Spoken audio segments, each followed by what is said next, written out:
Hi friends, நம்ம வெளியே போயிட்டு வீட்டுக்கு வரும்போது இந்த பிள்ளைகளுக்கு நம்ம மேலே ஒரு சந்தேகம் தானாகவே வந்துடும். சரியா, நம்ம வெளியில் எதாவது சாப்பிட்ருக்கோமோ, எதாவது ஜூஸு கீஸ் எதாவது குடிச்சிருக்கோமோ அப்படின்னு சொல்லி ஒரு சந்தேகம் வந்துடும். எனக்கெல்லாம் ஸ்டாரெல்லாம் பின்ன சொல்லவே வேண்டாம். ஓடி வந்து நான் கையை தான் முதல்ல மணத்தி பார்ப்பேன். என்னமோ தின்றுருக்காங்க, அம்மா கை மணக்குது மணக்குது, என்ன தின்னீங்க எனக்கும் தாங்கன்னு சொல்லி ஒரே சவுண்டாக இருக்கும் பார்த்துருங்க. நான் வேற வர வழியில் காப்பியும் பப்ஸ் வேற சாப்பிட்டுட்டேன். நான் வீட்டுக்கிட்ட வந்த பிறகு தான் எனக்கு ஞாபகம் வந்து, ஐயோ போனோன்னு பண்டம் வாங்கிட்டு வந்தாவளேன்னு கேப்பாவளே என்ன பண்ணான்னு சொல்லிட்டு டக்குன்னு வீட்டுக்கிட்டே வண்டி நிறுத்தி அங்கே ஒரு பேக்கரி இருந்தா அதில் இறங்கி உள்ள பண்டத்தை வாங்கிட்டு எங்கள் பாட்டு வீட்டுக்கு வந்து பார்த்துருக்கு. வந்த உடனே நம்மளை பார்த்து நம்ம சைடு தான் ஓடி வரவ நம்ம நினைப்போம். ஆனால் அப்படி கிடையாது. அவளுக்கு நம்ம கையில் ஒரு கவர் வச்சுருக்கோம் பார்த்தீங்களா, அதை பார்த்து தான் குறி வச்சு ஓடி வருவாவை பார்த்துருங்க.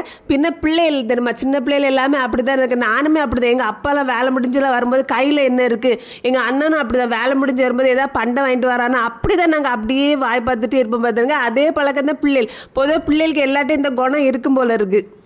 பின்ன அதுவும் பிள்ளைகளுக்கு நம்ம இப்படி வாங்கி கொடுக்கறது நமக்கு ஒரு சந்தோஷம் தான். பற்றியெல்லாம் அதுவும் நல்லா தான் இருக்குது.